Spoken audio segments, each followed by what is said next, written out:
నా పేరు మక్బుల్ బాషా. నేను కర్నూలు నుంచి వచ్చాము.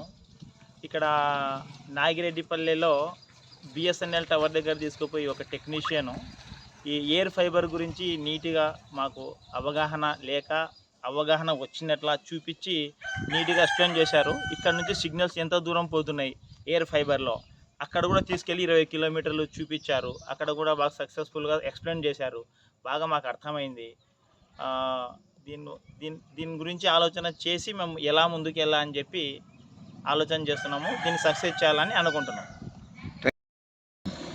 ఎయిర్ ఫైబర్ గురించి తెలుసుకోవడానికి నాగిరెడ్డిపల్లెకి వచ్చాము మేము.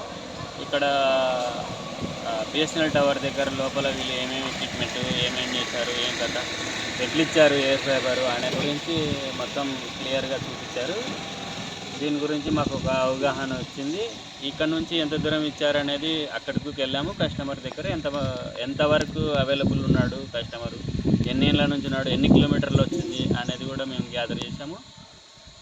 నెక్స్ట్ ఏంటంటే మనకు కావాల్సిన సపోర్టర్లో వీళ్ళు మనకు క్షుణ్ణంగా నీట్గా వివరిస్తున్నారు.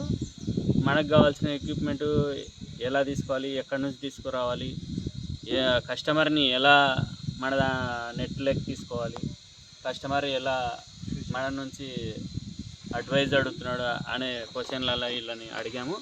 వీళ్ళు మంచిగా సలహా ఇచ్చారు. దీని గురించి మేము చాలా సాటిస్ఫాక్షన్గా ఉన్నాం. నెక్స్ట్ మధుగారితో మాట్లాడాం. మధుగారు కూడా ఏమేమి కావాలనేది మళ్ళీ కలిసి మాట్లాడుతా అన్నాడు. ఇక్కడికి వచ్చినాక వీడియో తీస్తున్నాం. వీళ్ళు కర్నూలు నుంచి వచ్చారు సార్. వీళ్ళు ఓఎల్టీ లేకుండా ఇక్కడ మేనేబుల్ స్విచ్ ద్వారా ఎలా వర్కౌట్ అయ్యిందని చూడడానికి వీళ్ళు క్వశ్చన్ వేశారు.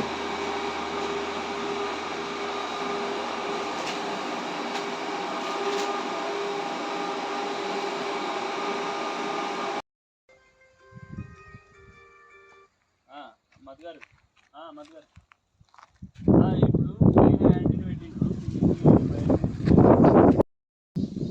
కర్నూలు జిల్లా నుంచి వచ్చి ఎయిర్ ఫైబర్ కొరకు తెలుసుకోవడానికి ఈ నాగిరెడ్డిపల్లి గ్రామానికి వీళ్ళు ఎలా వర్కౌట్ అయితే చూడడానికి వచ్చారు.